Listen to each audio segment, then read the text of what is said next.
Hello. So today I want to talk to you about sovereignty. I want to talk to you about how does one understand sovereignty, how does one establish sovereignty within self, and what exactly that leads to. Okay, so we hear people talking about, especially within the spiritual community, about sovereignty all the time. So if you if you break down like the word sovereignty, you'll see that within the word is the word rain. Okay, when you think of like rain, and I don't mean Rain, I am specifically speaking of Reign. Okay, this word has a lot of different meanings within the English language. So when you think of like reins for like a horse, you think of the person holding the reins and guiding that horse whichever direction that they want to go. They have to hold on to those reins at literally the perfect tension, because if you pull too hard, the horse won't go. If you let too loose, the horse will do whatever it wants. So you have to know exactly what kind of tension to hold on those reins in order to be able to maintain control. Okay? Think of those reins as your own personal emotions. Okay? Emotions are extremely important, and it's very important to understand the word emotion is energy in motion. Emotion, okay? Emotions are supposed to flow through us. But when we learn how to grab that energy by the reins, we learn how to harness our own energy, okay? We learn how to harness our own emotions. We learn how to control that which, in some cases, can sometimes overwhelm us. Me personally, I've dealt with this for years, literally to the point of being unable to control my body because of the overwhelming emotions. Okay, and this doesn't necessarily just happen in negative situations. After I watched the Phantom of the Opera, the the theatrical performance that they put on many years ago, and I saw it in theater, like I couldn't drive my vehicle for like 30 minutes because I was so overwhelmed with the beauty of what I had experienced that I just, my body wouldn't react. It was just emotions. So learning how to grab onto those emotions as reins is actually part of how you start learning how to have sovereignty. Okay, so if you look at this also as like the difference between authority and sovereignty, okay, when we think of authority, we think of an outside figure giving us a list of laws and things that we must abide by. The first thing that comes to my mind, of course, is taxes. And of course, the line from the Bible, give unto Caesar what's the Caesar's. Okay, but when we take away the Caesar, now we have the sovereign individual, right? The person, the human, or the being that knows where that line is and how to not cross that line. Okay? This is where your sovereignty comes in. This is why holding on to those emotions loosely, not too tightly. Remember, you hold too tight, they don't move. You hold too loose, they go overwhelming, right? So learning how to hold on to those, allow the energy to enter, understand that energy, and then respond with your reins. Do I need to reel this in? Is this an emotion that is going to overwhelm me and cause me to not be able to think clearly? Or is this an emotion that I'm willing to feel and allowing the reins to be loosened? Okay, so this is what this is sovereignty, people. This is like allowing yourself to know when is it appropriate, and I highly recommend understanding the appropriateness of the situation, and knowing that if, for example, you're in front of a large group of people and you feel an overwhelming sense of emotion come over you, being able to control those emotions in that particular environment and holding them because you know they're important for later to be able to explore in a safer environment. This is extremely key, guys, because you can't just push away an emotion. It will come back and smack you in the face. The more you push it away, the more it comes back. This is inertia. These emotions are tied to you because they're a part of you. They come through you, they go around you. It's never ending energy in motion. Okay. And that which we are allowing to come to us because we are holding onto these reins and we are pulling them in. Okay. We are controlling those emotions. Okay. If you want to think about it, I don't have any idea why, but for some reason, like I was taken back to an Atari and a joystick and like now I'm thinking of the crane machine, like, controlling those emotions in the way that they completely and totally drop into your life and grab onto whatever it needs to grab onto and like lift it out. Because sometimes emotions are there to help us to release, right? So allowing the emotions to flow is very important. But knowing how to control oneself is sovereignty. Okay, now let's break down the word sovereignty even further. Okay, so when we talk about being sovereign, we are literally talking about not needing an outside influence to tell us what is, I don't even want to say right or wrong, I don't want to say good or bad, what is the best action for us in that moment. Because the moment is the only thing that matters. How you react from moment to moment, or respond is a better way to state that. How we respond moment to moment is our culminating frequency. Okay. And I know that for a lot of people, like understanding the frequency wave thing is a little bit more abstract than they're willing to deal with at this moment, which is perfectly okay. But when I say frequency, I think about it like the beat that your heart puts out. Okay. Think about your heartbeat. When you are like angry, it is like thudding in your chest, like boom, boom, boom. Like it wants to be like, oh, I'm gonna,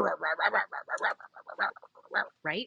Okay. But when you're calm and you're in a peaceful state, your heartbeat is slower. It is pulsating at a boom, and it's a much more gentle beat. Okay. So don't even think about it like frequency as in like timelines and harmonics and everything like that. Think of it solely as your heartbeat. Okay. Your heart is what pumps your emotional body through your body. Your blood is your emotional body. Okay. Think about it this way. When you get angry, your face turns red. Why? Because all of the blood rushes to your face, right? This is your emotional body physically reacting to how you are emotionally feeling. Okay. So these are all things that are absolutely obvious within our body if we pay attention to the physical nature of what's going on within us. This is another way that we maintain control over those reins. When we are absolutely 100% self-aware of what's going on inside of our body, as well as what's going on in our outside environment, this is when we learn how to manipulate our environment and our emotions in a healthy, positive way. Okay.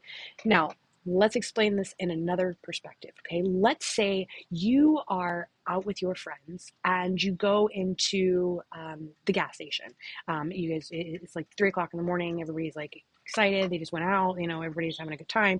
But then you go into the bathroom and there's somebody creepy in the bathroom. Like you weren't expecting that, like at all.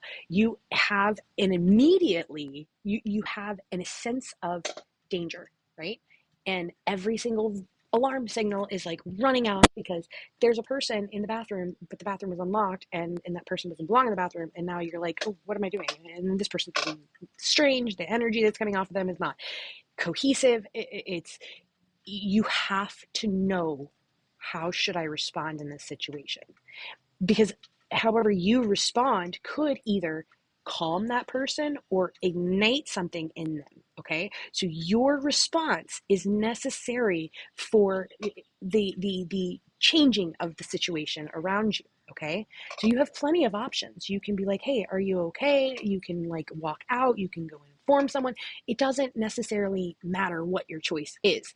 What matters is that you respond in a calm way so that your brain does not get overwhelmed with emotions, because fear can cloud our judgment.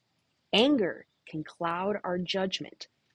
Everything that is an overwhelming emotion can cloud our judgment. And in a moment like that, where you have to be able to calmly respond to a situation that could either be elevated or cooled by your response, this is why it's necessary to have control over those reins. Okay? When we start to train our body to pay attention to everything that's going on around us and within us, we can start to rewire the neural pathways within our brain. This is our autonomic nervous system that will automatically respond to any kind of alarm. Okay? Now, it gets even more complicated it gets even more complicated than that when we go into like a history of like trauma, okay? And having any kind of misalignment within the circuitry of the brain. And I mean all the way down to the hypothalamus. There are specific things within the brain that will respond based in a automatic response because of trauma, okay? But these things can be rewired. And when you start to take and this is like literally in environments where it's calm. So you surround yourself with maybe like this is actually something that I do quite often. There will be, I sit out here and there will be children playing, there will be parents talking, there will be the little lady like, hanging out with all the children, she considers her grandchildren. But there's all these different energies within my environment. And I have started to absorb what's going on around me while maintaining focus on whatever it is I'm going through and whatever I'm working on, so that I can start to train my autonomic nervous system to take in the data in a calm, aware way while focusing my attention on something else. Now, the reason why this is important is because when you start to train your body to subtly take in this data and actually filter it through your system, not just letting it bounce off of you, but learning how to respond in a calm, cool, collected manner. So like, for example, if I'm like intensely working on something and then suddenly a child starts screaming bloody murder, I'm not going to respond in a traumatic way. I'm going to respond in a way like, oh, that's something that's going to draw my attention. Why? Not a problem. Go back to my work. Then something else hits. I draw my attention. I pay attention. I see how it feels in my body. I go back to my work. When more aggressive energy comes into my field, I pay a little bit more attention. What are the signs and synchronicities that I need to pay attention to? What is the tone of the voice? What is the posture of the person? How can I take in this data in an observing way so that I can respond respectfully, really, honestly, and without any kind of outward appearance of fear. Okay? And this is actually something I learned when I was a therapist. I started learning how to take in information without allowing any kind of feelings to spill through my own energy. I maintained exactly that which I needed for that particular interaction, whether it would have been like, a deep sense of empathy, a sense of uh, uh, you can do this, you can figure this out, good for you, good job, like whatever it is, no matter what that person was saying to me, whatever energy that I had to give in that moment. For example, like I was dealing with people straight out of prison that were telling me horror stories of the things that they were doing in prison that they didn't really want to do, but that they felt that they had to. And so I had to give them the energy that they needed without allowing any of my own personal feelings of what that person was saying to affect them. So they felt safe to express that which they may never have felt safe to express before. This is exactly why it's important to have those reins in your hands. Okay, now let's go ahead and go to the second part of that sovereignty. What exactly does it mean, and how do you create that sovereignty within you? Okay, so when we're talking about sovereignty, we are like talking about those boundaries that we set. Okay, so I'm going to give it to you in uh, I want you to think about it like music, a sheet of music, a plain sheet of music. You just have your 5 lines, and you have between those 5 lines, you have what I would consider bandwidth, right? Okay. So when you are working within writing your music, you're staying on those 5 lines, and then you'll move on to the next 5 lines, and you'll write your music within those lines. Okay. Imagine that those lines are like your boundaries. Okay. The very top line is the very top of what you will do. The very bottom line, well, I mean, yes, in music you can have notes below that line, but they're still connected to that line.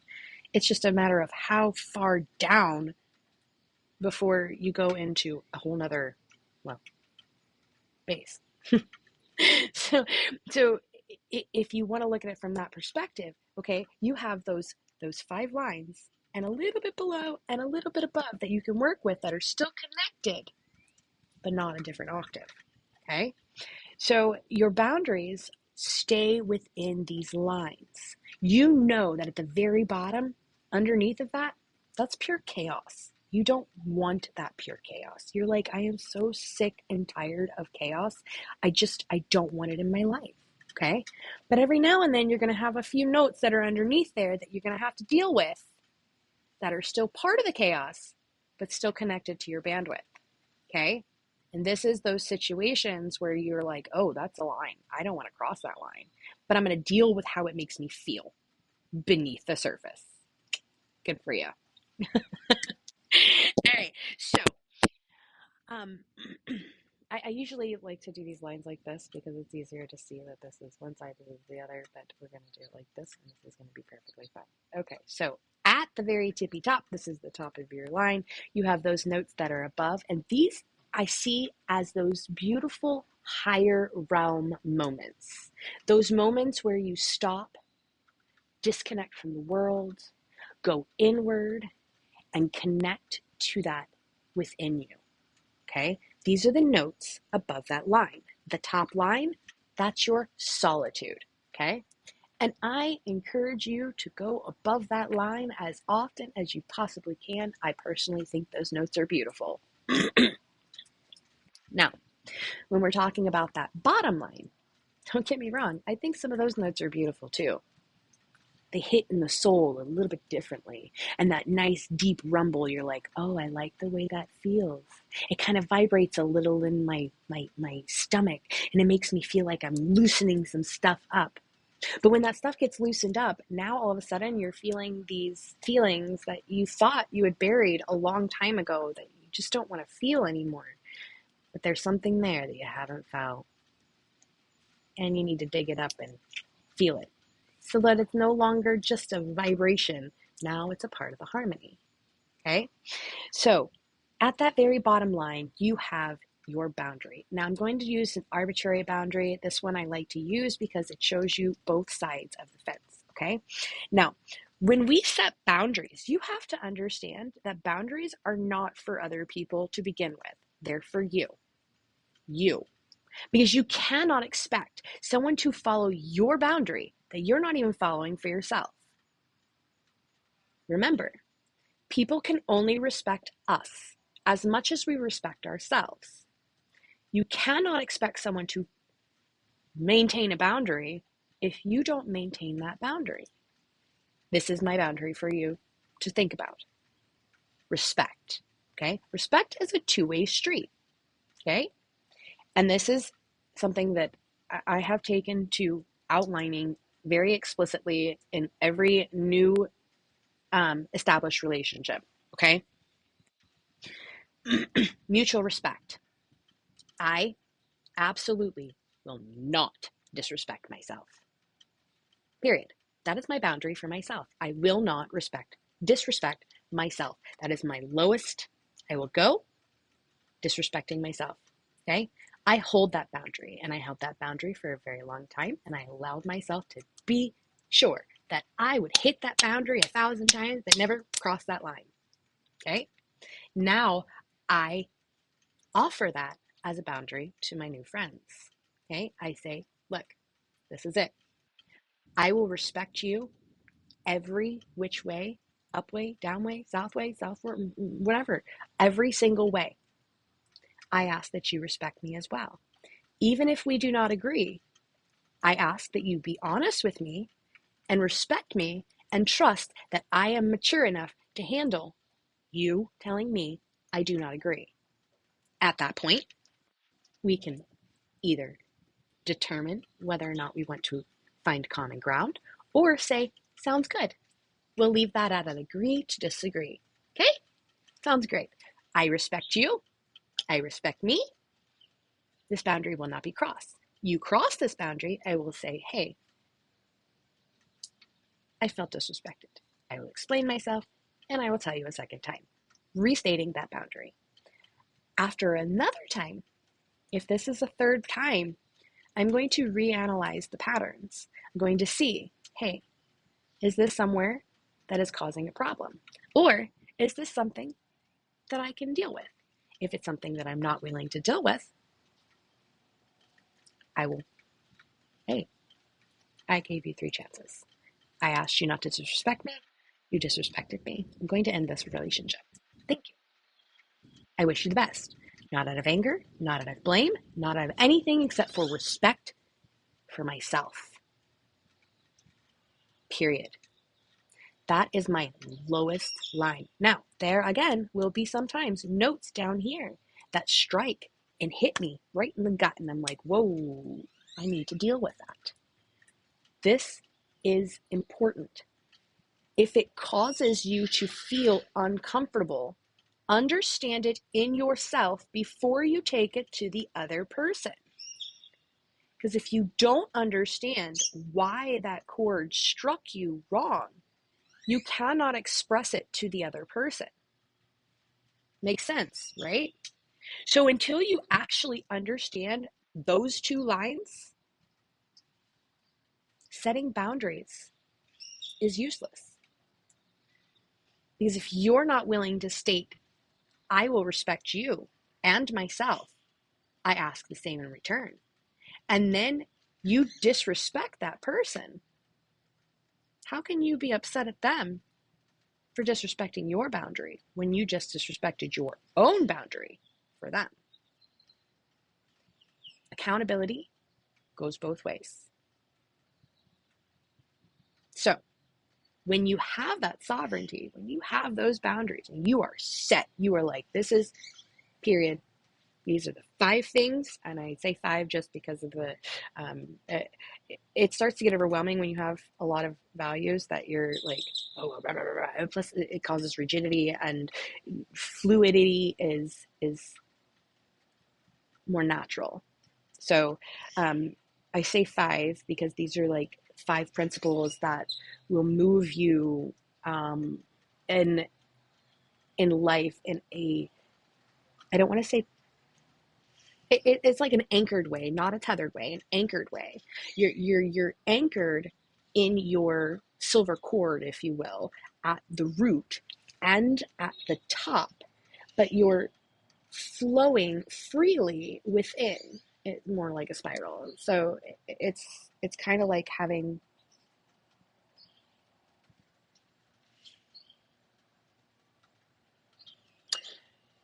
we bloom, we rise, we ascend, we fall back in. It's a never ending cycle of basically like this. So, or, you can also look at it like this, however you want to look at it, but you're anchored in your top and your bottom, but flowing freely within. Like, again, with your music notes, you can flow all through that, staying within that octave. and have a beautiful melody.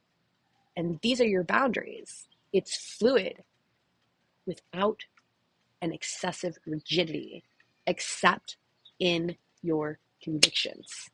Okay? In your convictions, you always stay true. And what I mean by the convictions is I mean like that respect. I will give you respect so long as that respect is returned. That is a rigid boundary. I will look at you with love. I will treat you with love, and I will help you as much as I possibly can while maintaining my own personal balance. So, balance for me is my sovereignty.